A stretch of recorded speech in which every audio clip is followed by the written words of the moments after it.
السلام عليكم. I hope that everything is going fine and that everyone is faring well.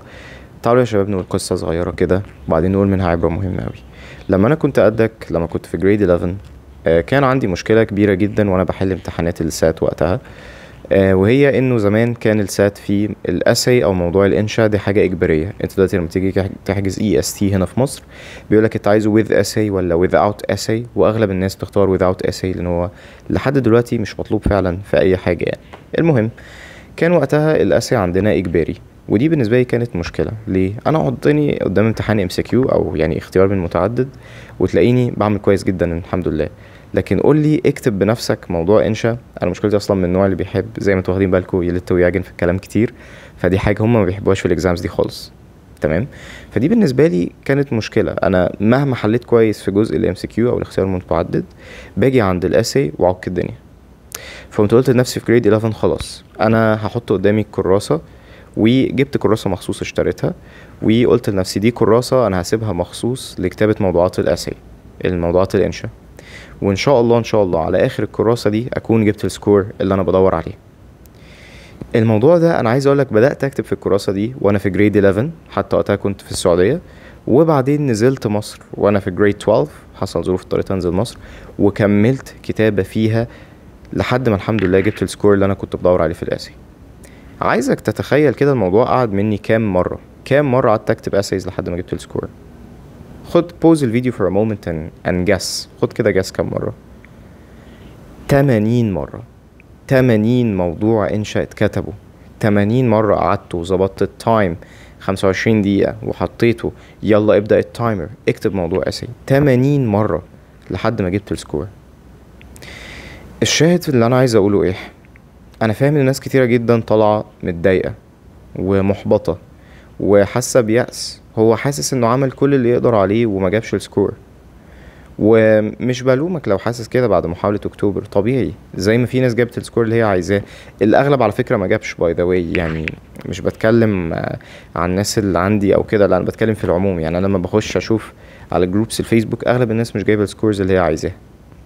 فهل ده معناه ان احنا نحبط او نيأس؟ لا. تخيل كده لو انا كنت وقفت عند التوبيك essay number 20 اللي حليته وقلت لنفسي خلاص كده كفاية، انا ما جبتش السكور بعد 20 essay بحالهم، خلاص this is the end.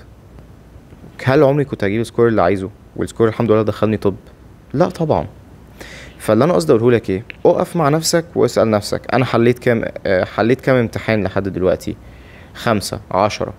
خلاص يعني هستنى لحد ما احل 50 امتحان نظريا يعني طبعا، واشوف انا وصلت لفين. فاهمين الفكره؟ هتلاقوا مثلا التليجرام شانلز اللي عليها فور اكزامبل كتب امتحانات الساعات القديمه او كده، حليت كتابين، طب هجرب احل 2 كمان 3 كمان واشوف وصلت لفين. ف يعني اهم حاجه دايما تخليها حلقه في ودنك، استعن بالله ولا تعجز. وافتكر الحديث بتاع الرسول عليه الصلاة والسلام اللي كان فيما معناه واعلم أن الأمة لو اجتمعت على أن ينفعوك بشيء لم ينفعوك إلا بشيء قد كتبه الله لك، وإن اجتمعوا على أن يضروك بشيء لم يضروك إلا بشيء قد كتبه الله عليك. افتكر دايما يعني دايما تخلي الكلمة دي معاك. انت بالفعل رفعت الأقلام وجفت الصحف. انت بالفعل الدستني بتاعك مكتوب. what's going to happen. الكلية اللي انت هتخشها دي مش حاجة انت لسه بتكتشفها، بس دي حاجة معروفة اصلا من قبل ما انت تتولد. فاهمين الفكرة؟ دي حاجة القلم كتبها من قبل ما انت تتولد. فدايما حط حسابك على كده، المكتوب لك بالفعل مكتوب لك. فاهمين الفكرة؟ فدي خلي بالك منها. اللي قصدي في الرسالة بحاول اوصلها لك، ما تيأسش بليز، جيب اخرك. لو حليت 20 امتحان قول انا عايز احل 40 قبل يعني التوتال، بس طبعا مش تحل 40 وخلاص. يعني المهم انك تحل 40 وتصححهم وتبقى عارف المشاكل فيهم فين. فقول لنفسك انا how many exams did I analyze. امتحانين 3 4، لا انا عايز اخليهم 20، بعدين نشوف هجيب سكور كام وقتها. عارف ليه؟ عشان افرض بعد الشر، يعني انا مش عايز احبطك زياده بس افرض بعد الشر مثلا، يعني sometimes very rare بس ساعات بتحصل، انك حليت 30 امتحان وما زدتش كويس، بس هتقدر تقول لنفسك انا عملت اللي اقدر عليه وحليت 30 امتحان. ساعتها تعرف عارف ايه، انك اخدت بالاسباب وعملت كل اللي عليك، بس ده يعني ده القدر اللي ربنا كاتبه لك، لسبب ما ربنا عايزك تخش الجامعه دي.